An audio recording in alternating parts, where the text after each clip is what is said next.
Fab. Okay, so 8:33. So we will likely have a few more people join as we progress for the next few minutes. But if we kick off things, good morning, everybody. Thank you for joining. It's lovely to see so many lovely faces. And today's topic, obviously, and the series of women in tech that we love to keep fresh. We've had lots of great subjects over the last year, but how to step outside of your comfort zone. I'll introduce Joanne shortly, but yeah, really lovely to have you here this morning. As you all can appreciate, you know, we like to keep these sessions really friendly, really confidential, and just generally quite informal, really. Although obviously we've got a presentation from Joanne today. You know, please feel free to jump on camera, raise your hand if you want to ask anything, or just you know, just drop something in the chat, and we'll be monitoring that throughout today's session. But no question is too silly. So who are we? So I'm Lou. I head up the recruitment solutions business here at Crimson. We're a technology solutions partner as well as recruitment organisation, and we're part of the Nash Squared group, who have recently rebranded from Harvey Nash Group. And we were bought up a few years ago, actually, and have been pretty much left to our own devices to maintain and continue our brand. But as part of a portfolio of brands, you know, it's a pretty great place to work. And I also, as well as heading up the recruitment team, are a member of the Global and Diversity and Inclusion Council at Nash as well. So I've got about 20 years experience recruiting technology specialists. I probably haven't updated that for 2 years, so even more now, but worked as a consultant and have had many management positions at the likes of LaFosse Associates, Robert Walters and Aston Carter in my earlier days in London when I recruited for the financial services sector, recruiting front to back office IT. I've got 2 young children, albeit I've actually got a new partner who has got a little 4-year-old called Rex. So I now have three lovely children that that keep me thoroughly entertained. And Rex, every single weekend we have him, and he's just a force of nature and has absolutely been a breath of fresh air. So I've really enjoyed having my 3rd child now into the family. And I'm just currently extending my home. I've had that on there for a while as well. It's not quite there yet, but we've got the plans drawn up, so it's not a bad start. Christine isn't on the call right now. She has a lovely daughter, Ava, who is a budding Irish dancer and has a competition today in Glasgow. So she flew up last night. But Christine, I've shared her details here and will do later, because Christine is our senior researcher, head of research for our CIO search practice. So works very closely with Ian McKean, who some of you may know from Harvey Nash recruitment. And he joined us a couple of years back and worked with Christine on a lot of the senior exec search assignments. So everything from CDOs, CIOs, CTOs, lots of heads of and program director transformation type roles. And they've got a couple of assignments on at the moment, but there's lots to come. So very much worth some of you connecting with Christine also. So just a little bit about ourselves. I've already sort of given a few hints and tips. We're part of the Nash Squared group. We were established in 2001, Crimson, and we bring in revenues of around 22 million on the recruitment side, and also with our solutions business now, that's grown considerably in the last 12, 18 months. We provide specialist IT recruitment and CIO search services, and we have around 170 customers UK-wide across both of our solutions portfolio and our recruitment business. And obviously our solutions business is predominantly a Microsoft product-based organization. So we provide a lot of Microsoft solutions to our customers, working with universities all over the UK, lots of housing associations, house builders, and also local government and also charity organizations also. So lots of interesting customers and industries. I'll move on. Okay, so who are Nash Squared? So Nash Squared, as I mentioned, have recently rebranded from Harvey Nash Group. That includes Harvey Nash Recruitment, Nash Tech, Alumni, Spinks, Crimson, and Talent IT. Alumni have recently done a management buyout, actually, so they're not part of the group anymore, although we work very closely with them as a partner. And we connect with organizations globally. So lots of things going on in the Americas. We work, obviously, Nash Tech has a huge Vietnamese offsite center. And we also have a global development center over in India that supports, as a partner, our American proposition. Lots of work going on in the Netherlands and in Belgium at the moment. And obviously, as I mentioned, we're predominantly UK focused here at Crimson. But please feel free to connect with any of my colleagues if there's a broader network you're looking to grab. So Women in Tech, these events used to be a lot of face-to-face events, and come the spring, Holly and I are already planning our next face-to-face for next year. But with the pandemic and all things that came with that, including obviously Microsoft Teams and lots of technology, we found that the webinars and the series of webinars we've had have really allowed people to form a community. So a lot of the people on today's call have been part of the Women in Tech series for the last 12, 18 months. And through the webinars that we've been promoting, we've done a whole series of subjects, some very much more professional and more sort of around being an IT leader in the IT workplace, and what does that mean, through to discussing things such as the perimenopause and menopause and the impact that can have on an individual and their teams and their colleagues and their careers, and their family balance. And we've also talked a lot about things such as imposter syndrome and lots of other fantastic useful hints and tips. So no judgment, we're very open, and we have a very confidential but open forum, and we thoroughly enjoy meeting the new people that join these events. And today's session is going to prove to be as ever as interesting, I'm sure. So obviously we will be recording this, but please be assured that any questions and any insights or any details that individuals in confidence provide will not be included in any collateral going forward for further promotion, etc. But obviously we will capture some of the hints and tips from Joanne's presentation and be putting that out in social media. But I can assure you that everything else will remain really confidential. For those of you who have just joined in the last 5-10 minutes, thank you ever so much for joining us. We've got a good few followers today. Please just raise your hand if you've got a question, drop something into the chat. We're going to make it quite interactive, and obviously I'll be following and keeping the chat going whilst Joanne, our speaker, is presenting. So before I introduce Joanne, Holly asked me, our lovely marketing colleague, who's an absolute fabulous person, and she always pushes us out of our comfort zone from a marketing perspective when we're looking at any event or any promotional ideas or any social media stuff. So this is a really easy one for me, because being a salesperson and loving being around people all the time, loving working with lots of different people, that's very much my natural DNA. However, I have found that whilst always in the past I'd get butterflies in presentation mode, when I was in front of lots of people in a sort of, in-person event, and those natural nerves kick in. Love being able to read the room, love being able to have that very much that face-to-face contact with people. And being a talker as well, Microsoft Teams is not always the best platform to really be able to read the audience, give people time to speak, ensure that, you're really getting the interaction. So the last couple of years has been quite challenging for me personally as a leader, especially when the pandemic hit. We sort of had the view of you can't over communicate enough at the moment because people were at home, some of them more vulnerable and isolated than others. And we encouraged obviously people to come together into the office if needed, but very much were working from home a lot of the time.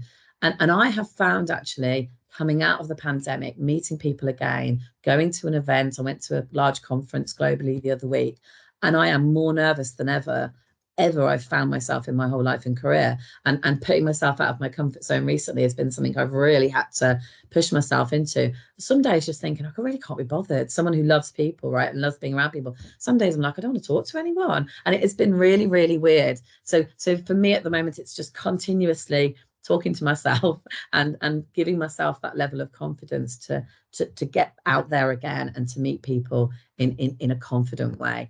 So I hope that's okay. If any of you can just read that question and drop into the chat why you're here today, why you're interested in the subject matter, and when was the last time you stepped out of your comfort zone. You could just say yesterday, or you could give us some more specific details. It's very much up to you. So if you don't mind just putting an introduction, who you are, why you're here, and when was the last time you stepped out your comfort zone, just drop some things into the chat while I'm just introducing Joanne. I'll be most grateful. And again, this is about just everyone really understanding that you're not on your own. There's lots of people feeling very similar to yourself, and we're all here to help, right? So yeah, just drop some into the chat if you don't mind. Okay, Joanne. So today's speaker, I'm really delighted to introduce Joanne Thurlow, digital transformation senior advisor and partner, and lots of experience with strategy and transformation consulting. 30 years in the tech industry. Joanne has extensive knowledge of today's IT industry and innovations, enabling digital transformation on a global level. Her primary focus is on digital business transformation through tech-enabled and sustainable solutions. And the topic for today, I'm really pleased to say, is Joanne talking about how to step outside your comfort zone. And Joanne, I'm sure she won't mind me saying, is going to share her story of her career and her journey over the last 20 years or so, and how she's had to do that on many occasions, and the hints and tips and some methods to be able to help you, you know, take from it what you will. But delighted to introduce you this morning, Joanne. So let me just have a quick look at the chat before we dive in. Amber, thank you. Lovely to meet you. Yeah, career help support, absolutely. And often with any of the events we do in the CIO workshop or the Women in Tech events, we meet people who are, you know, through their career, looking for a next step, just sitting back, looking at what might be next for them in the next few years, not necessarily looking for a new role. So lots and lots of different variety of people often integrate on these sessions. Thank you. Leadership skills would transfer to other types of organizations. It's quite daunting. That's a really good insight, Amber. I think often when you have been quite successful with an organization and you've become a leader and you're managing teams and others, and you're good at what you do, right? But you do. I've really questioned myself recently. How would I adapt to a different organization, to a different type of audience? And you start to question yourselves. Barbara, thanks for sharing. Starting a new work stream where you have very little technical knowledge. Great. So lots and lots of requirements there to build your network and build some subject matter expertise. Thank you, Teresa. Heading up a people change program in tech, negotiating with the unions at all levels, of course, was your latest experience of stepping out of your comfort zone. That's really insightful. Thank you. And there's lots and lots in there. Okay, right. Without further ado, let me pass over to Teresa. So to Joanne, sorry. So what I'll do, I've got your slides here, but if I just come off and let you share yours, and you're going to navigate your own, Joanne. Any problems with Wi-Fi or anything, or coughing fits, then we can work through those together, can't we? Are you okay? Are you okay? Right. Let me come off the yeah, I'm okay. The share screen. Yeah, Murphy's Law, right? Murphy's Law. Just as I get ready to present, I start to cough and go. Yeah. Okay, so I will take over and go into presentation mode. And first up, I just want to say, thank you very much, Lou, and Crimson, for inviting me and making this opportunity available. One of the things I'm very inspiring a lot of women in tech. So this is a topic, or an audience, I should say more appropriately, that I am really passionate about every step of the way. And in addition to Crimson, I want to say thank you to all of you who've made time today to join this conversation. I do hope that you'll take advantage and be interactive. More importantly, that I'm able to, through some of my insights and experiences, give you some tools that you can take forward in your own comfort zone. Now, as Lou just mentioned, and I won't go back through this of what I'm doing today, you'll notice that there is a slight change. I changed it to 25 years because I thought it doesn't make me sound so old. Yeah, I'm originally from Canada, and I had came over to the UK a number of years ago, and it's been quite the journey. And that's part of what I'm going to share with you, how I sort of started over again, and then subsequently pushed through multiple glass ceilings along the way. In terms of just a quick word, in terms of strategy, who I'm partner and advisor with, we are part of a management consulting group with a footprint of around 500 people around the globe, and deal with a lot of the multinational companies. And in addition, for myself, because I, like many people, am going through a transition, and I'm also stepping out and becoming independent. And as part of that, the Digital Isle of Man board. I live here now in the Isle of Man. I'm part of the Institute of Directors. I am doing some partnering with SD Bell. We have an e-learning program that we're launching on ESG tracking and technology. Love Tech, which is something I'm so passionate about. It's a charity here on the island where we promote STEM to the young kids on the island, and it is just amazing. With Plastic Busters, and we're ramping that up, in which I will do a series of interviews with people around the world on how they're introducing or being sustainable in their organization. So it's also picking up on the SMEs, not just the multinational companies. Thanks, Joanne. Sorry to interrupt you there. Would you mind, just for the moment, just maybe turning your video off, just because we're hearing everything and then it just occasionally cuts out on a couple of words, but it may just help the flow of your dialogue. That's all. My apologies. I'm sure it'll come back, but just because you're in really good flow, I didn't want to interrupt. Okay, but, so you just want the video off? Take your video off because it may stop the intermittence. That's all. Although you are amazing this morning, so we've had a good glance of you. Oh God, I got all tarted up for nothing. No, I'm just joking. I have the video off right now, so everything okay? Okay, great. Yeah, perfect. Okay, perfect. Yeah, sometimes to the participants being here on the Isle of Man, especially when the wind is up, that sometimes the network connectivity gets a bit dodgy. So anyway, so going back, the key takeaways from this event is to help you see how you can understand how you can change challenges turn challenges into opportunities. I'd love for you to be able to see how failures and setbacks are just as important as the successes and wins that you will incur on your career path. The art of sacrificing balance in life, family, and career. That risk-taking is the key ingredient to getting out of your comfort zone. How to face the fear, do it anyways, and then why imposter syndrome is really possibility and progress. Right. Perspective is everything. And when I look at getting out of my comfort zone, the word that I use to describe it is adventure. Because if you think, oh, I'm going to go down this path, or I'm going to have this, this challenge, but if you use the word adventure, it changes the perspective completely for you. And I thought a little bit of Lord of the Rings. Yes, I'm a fan, but moving to the Shire as I did 15 plus years ago, I thought that would be a good perspective. Oh, sorry. So my journey thus far, as mentioned, I'm Canadian, and I had left Canada a little over 15 years ago. I moved to the UK. Then I ended up living in Norway and then to Germany. And just last year, the beginning of last year, came over here to the Isle of Man. So yeah, it is one of those, stepping out onto the road and see where your feet are going to take you, because you can start going down paths you just didn't expect that you were going to go. And this was not part of some master plan that I had.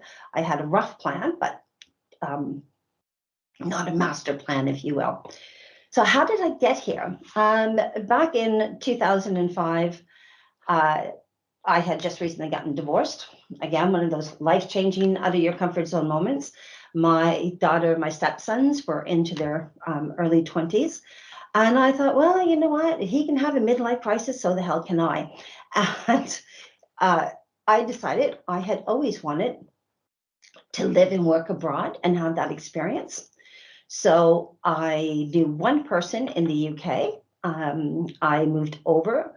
At that time, I had no job, no visa, no business network at all to speak of, and I just knew the one person. And I thought, well, if this doesn't work out, it's a one-way ticket back to Canada. Now, in doing that, I had been at director level, and I had to step back to middle management in terms of reestablishing my business network and career. I also had to understand what some of the gaps were that my skill set or experiences of North America, what I might need over here on this side of the ocean. Things like SAP, because SAP was not widely used in North America at that time. Prince 2, the standards, again, wasn't recognized. So it was understanding that. In terms of building on my business network, I started by volunteering with different business charities, like the Prince's Trust, which of course is now King Charles, formerly Prince Charles. And that actually led to an invitation to a garden party at Buckingham Palace. Not that I got there, but hey. And I then left the government to go to work for Siemens.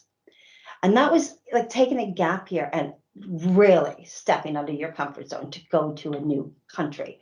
Now, obviously, with it being the UK and an English-based country and being from the Commonwealth, it was, you know, the cultures were similar enough to make that transition fine.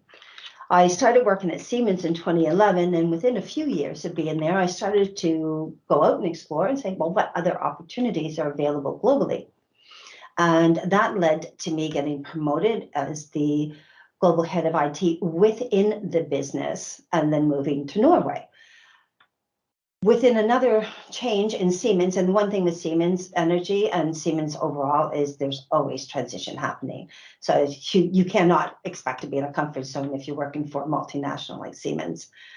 That then led through that transition that within 6 months of being into that new global head of IT role, I then became part of the centralized global IT department and found myself from the CIO, the third level down, which was a big step forward if you consider there's only, I think, 120 something of us at that level globally out of the thousands of people that were working in IT. So again, out of the comfort zone. Imposter syndrome. This is the stage where imposter syndrome really kicked in for me, and I had a lot to think about and do and deal with that. Then from there, I went, headquarters shifted to Germany, so I found myself moving to Germany, where I spent 4 years there, and overseeing 40 countries, 6 vertical markets. It was interesting. Germany, culturally and language-wise, was more of a challenge than Norway, so it was a bit more of a challenge there. However, at that time, I really started to think about getting out of my comfort zone. And so getting out of your comfort zone is not just your career, but it can be other things. And they don't have to be big examples like I have here. But during that time, I did do my first hot air balloon ride, drove a tank, walked on fire at Tony Robbins, UPW, in London. I did tandem skydive from 4,000 feet, 4,000 meters. Sorry, that should be meters. So about 4 kilometers. And if you want to get out of your comfort zone, try skydiving. Highly recommended. Absolutely terrifying, but well worth it. And I decided to return to public speaking after a 20-year absence because I really enjoy it. And I felt that I wanted to do more. So one of my first presentations was on imposter syndrome, for example.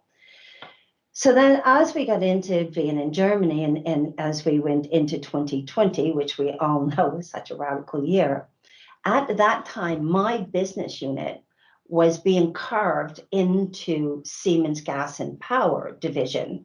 But that at the same time was being carved out to become a standalone company within the Siemens AG overall. And because Siemens AG was going to be a minority shareholder, that meant we had a 16-month window to have to legally separate, physically separate all IT, all business systems, and so on. Now, that was like 5,000 applications overall. For my business, was over 1,000 applications across 40 countries. It was a real challenge. And we only had 16 months to do it. October 1st was when we were going live. This was way out of my comfort zone because I had never dealt with anything at this level of challenge in terms of different programs of work. And then, of course, come March, lockdown. And so you're trying to do this physical separation of all of your IT from your office at home. So needless to say, that was a challenge. Also, at that time, we had Brexit coming up, and my new husband is English, and in Germany, the private health insurance for him after Brexit would have been quite expensive. And you know, to his credit, he had stepped out of his comfort zone when my career took off to step out of his, retire early, and then support my career as it went forward. So, you know, and he's old school, and he really, I tip my hat to him. He's just been my biggest champion going through. So anyway, so we get there, we're into COVID, we're going through carve out, and by September decided, well, I think we need to move back to the UK or back to Britain. And in the course of a few months and getting my management to agree for me working remotely from here, we physically left Germany on December 27th. So you had carve out, Brexit, COVID, and Christmas, and moving countries. Now that is out of anybody's comfort zone. All you say is thank God for good project management skills. And yeah, so then we arrived here on the Isle of Man in January. And that saw me go into being my first NED, non-executive board, also the STEM charity, and becoming a member of the Institute of Directors. I also was voted one of the top 200 strong women in tech that year. Earlier this year, I decided it was time for me to step outside of Siemens and rethink my own career, because I've been working on a side hustle, which, I was thinking, okay, another year or two, build it all up behind the scenes, and then I'll step out.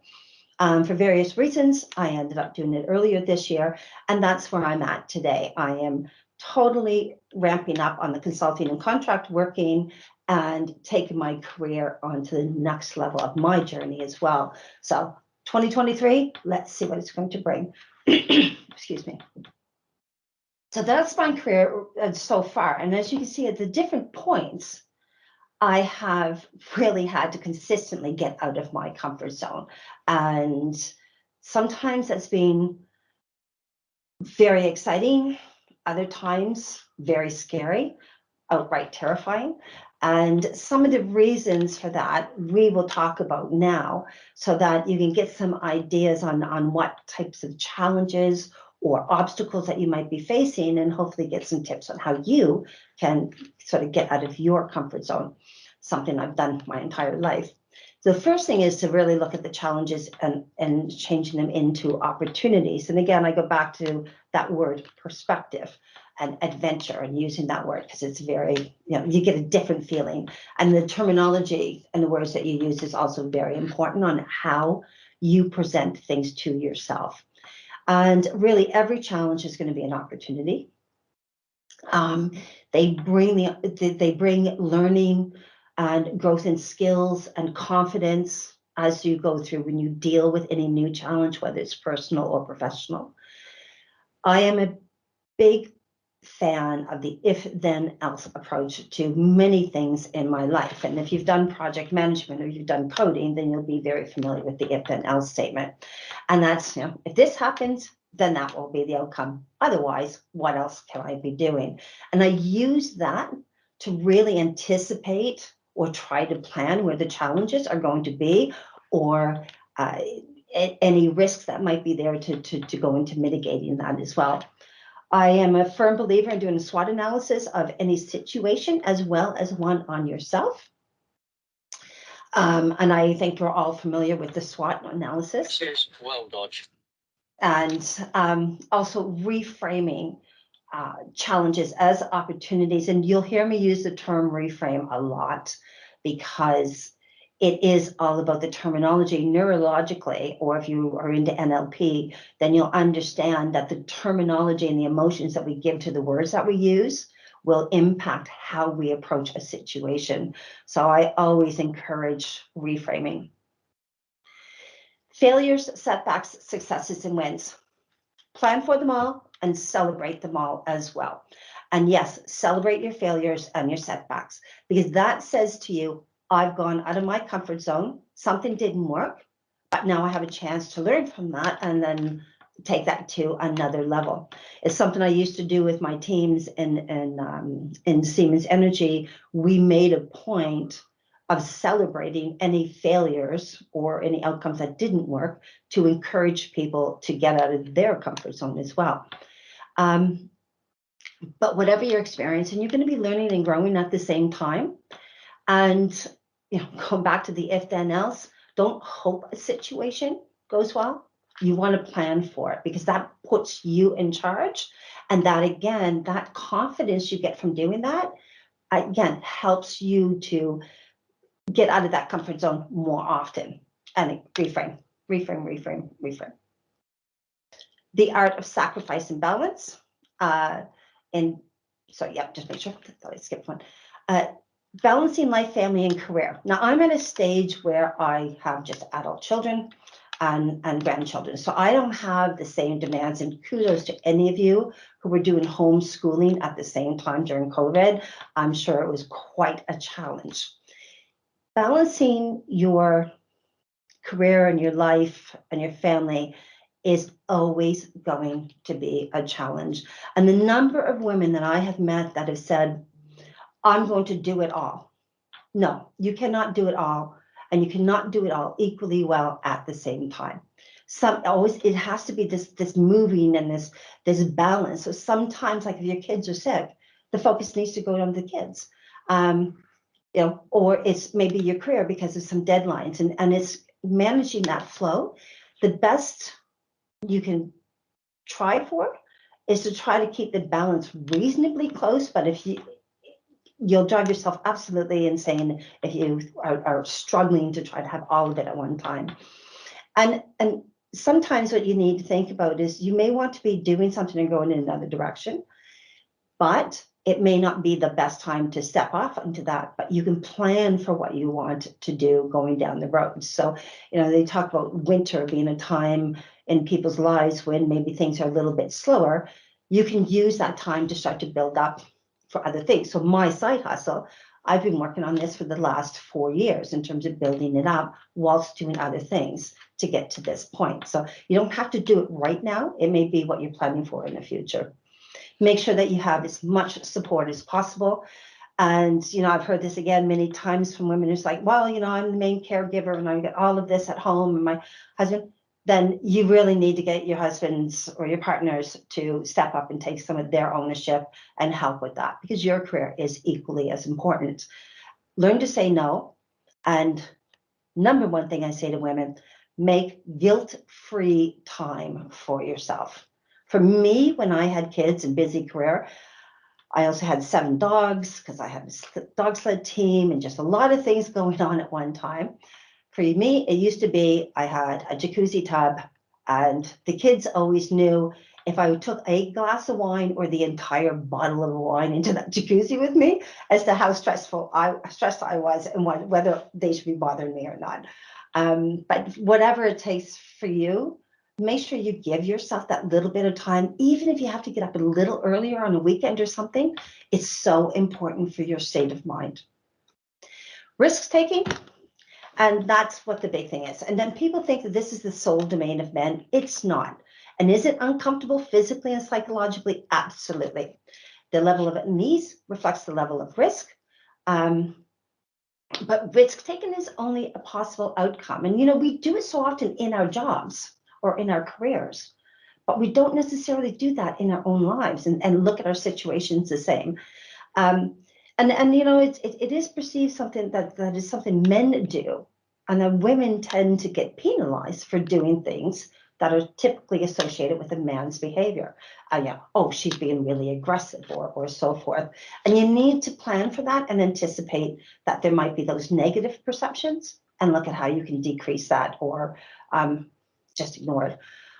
Feel the fear, do it anyways. That's really what it all comes down to. We have a fear. Fear is very different than danger. Fear is a mental, emotional thing. I don't like the word emotional as such in that, but it is more that mental. We're seeing a possibility of something happening, but it hasn't yet, which is very different than danger, because danger is a physical thing that's happening. I always say, feel the fear, do it anyways. And it doesn't matter. It doesn't have to be big things, even every little step. Like Lou was saying about talking to people again and getting back out there. If you're an introvert, going out and talking to people could be very difficult for you and introducing. But every little bit that you do, it helps to build it. It's like a muscle. And the more that you step out of your comfort zone, the better and more confident that you will get. Because a lot of times what we're afraid of is that we're not going to be able to handle the situation. We go into a completely new situation. Am I going to handle it? What if I fail? If I fail, people aren't going to be happy with me. So it's that fear of rejection or not being in control.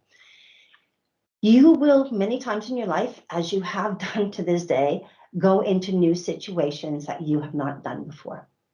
but you have reference points to things that you have done in the past, and you've dealt with those situations. So if you look at that, you can get hints and things. I liken it to an analogy of a toolbox.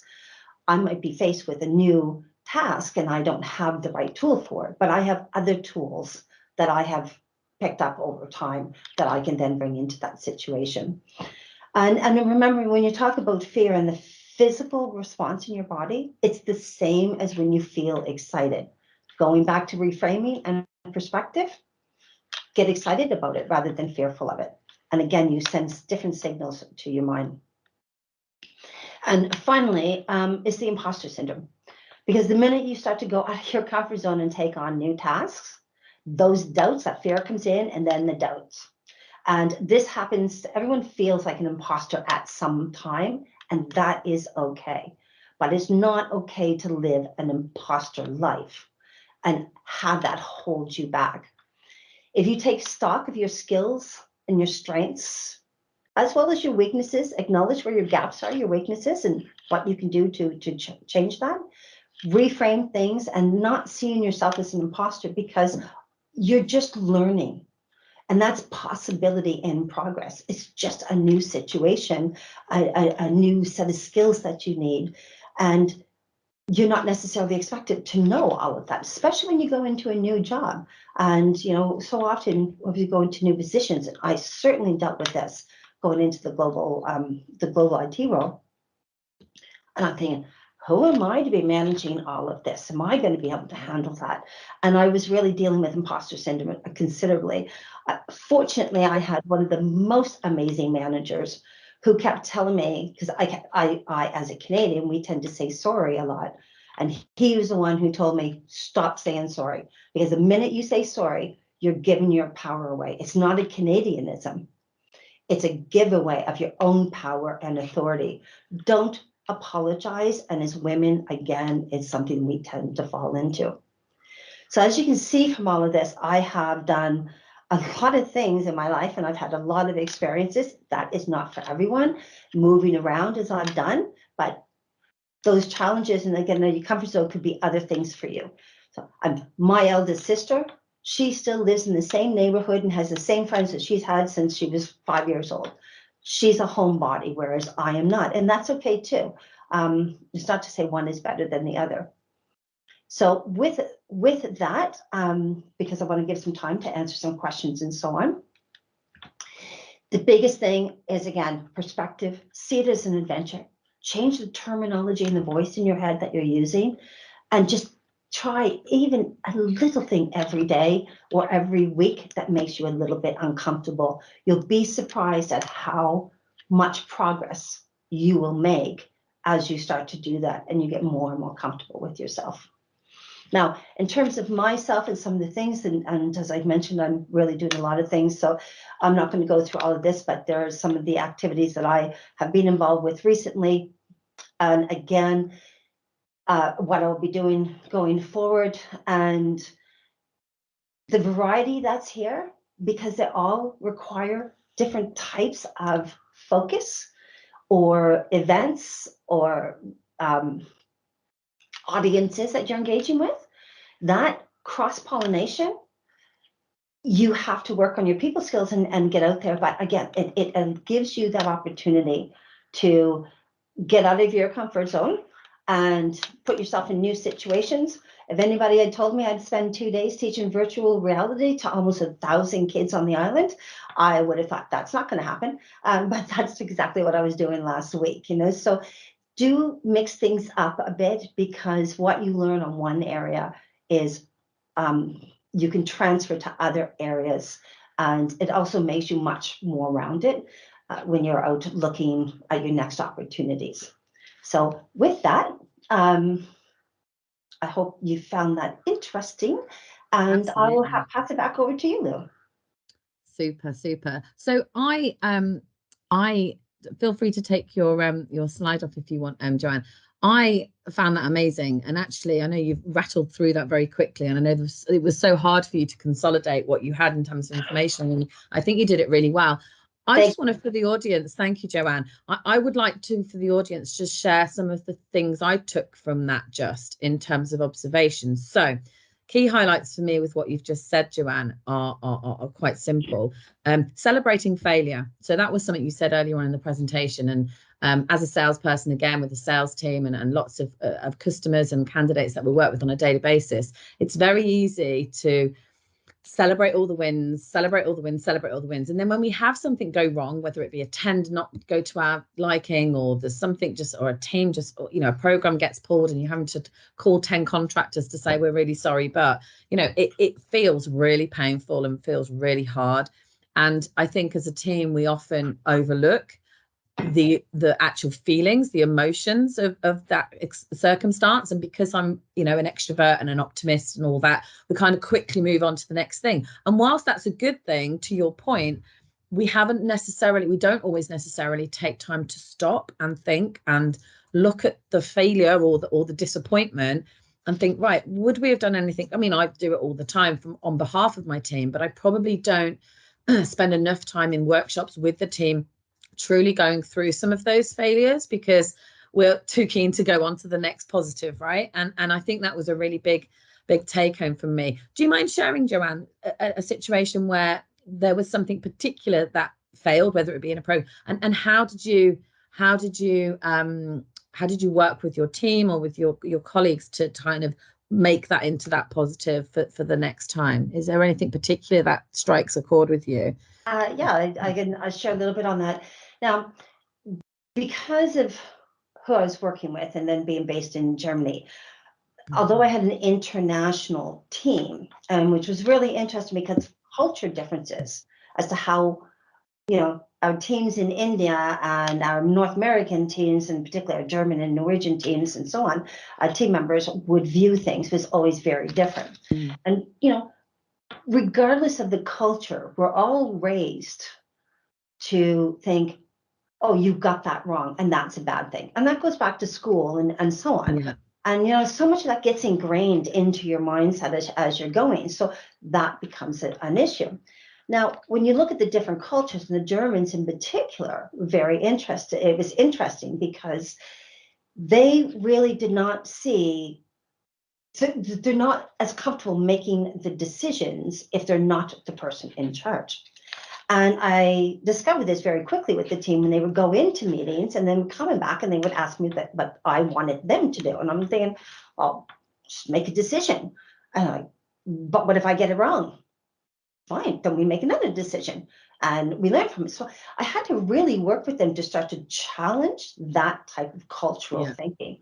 And it did take us a couple of years to get them truly comfortable with it. And it was amazing once it happened, because they just felt this whole new ownership and autonomy and comfort level in doing that. And as the different transformations were happening, they were much better positioned to deal with all of that. And although we had a small team and a large remit, these guys were absolutely rocking it because they were empowered. So what we would do is if something didn't work or whatever, we would literally have a lunch hour or something together and just say, yes, you know, that didn't work. Fantastic. What else could we have done? And again, it's that reframing. Yeah. It's a reshape, isn't it, of how you approach things. I love that. And actually, through the pandemic, for me, again, being someone who likes to be in the room with lots of people and feel, you know, look at the whites of their eyes and get the feeling and get the sense. It was very difficult through teams for me, often when things were tough and we were at certain times, you know, there were days where it was like, oh my goodness, you know, you really felt you were dragging each other through something in as much as possible some days, because, you know, recruitment turned off in certain areas. A few of my team had to go on furlough, and you know, it was a real hard time. And some of the team, you know, are like me, they're very much a sort of, you know, I want to be around lots of people, want to work with them. And others need the structure, need the process, need the guidance and need the direction. So it was getting the best of balance for everyone. But you've answered that great. Another thing I noticed, and I'll grab some of the chat things in a moment, but for me, the SWOT analysis on yourself, I thought was a really insightful hint and tip. You know, the amount of times I put a SWOT analysis in a presentation to talk through my business strategy or to talk through a customer or, you know, whatever it may be, or a way of working. And I very rarely would do that SWOT consciously on myself and where I'm at. And that, as a takeaway for me, is really prevalent because I've got loads of things going on in my head, things I want to do in the future, and this, that, and the other. We're trying to do lots of things at home, and the kids are a very, very challenging age in terms of hormones and teenager and all that kind of stuff. So lots of things going on, and actually it feels quite overwhelming at the moment. And actually having that SWOT and that method, which is a very simple method, right? We all use it in business and with what we do, but doing that SWOT on yourself really, really sort of stuck with me. And then the other one was stop saying sorry. Because I think I probably on a daily basis must say this regularly. And actually I have learned and taught myself over the years to be far more, strong-minded and not to say sorry so much. And I have seen it slipping back in the last 12 months. And that was really insightful when you mentioned that. I thought, oh my God, I really actually have started doing it a lot more. I'm finding myself over apologizing because I don't want to upset people and I don't want people to feel bad. And I'm very mindful of how tough things are for everyone. So I find myself overcompensating again. And that was what I was like in my early part of my career. And I kind of matured and came through that piece. And now I'm going back into that. So that was a really resonant thing for myself as well. But yeah, we all have our different experiences, but no, absolutely. So Joanne, here's your details to share with everybody. Thank you so much.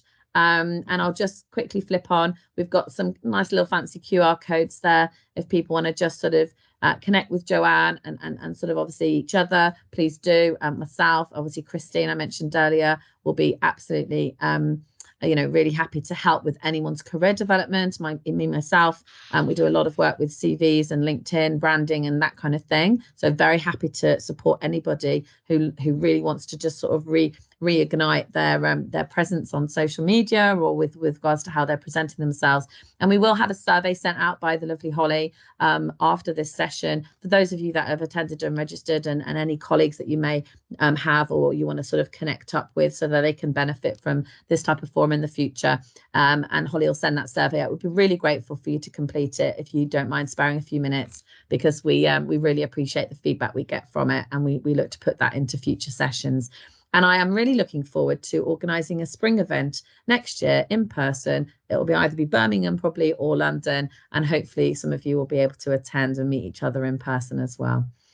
I just want to say on behalf of everyone, Joanne, thank you so much for sharing your personal journey and some really heartfelt experiences and advice in terms of how you have navigated your way through your career to date. Long may it continue by all accounts. So thank you so much on behalf of everyone. I really appreciate your time and getting to know you.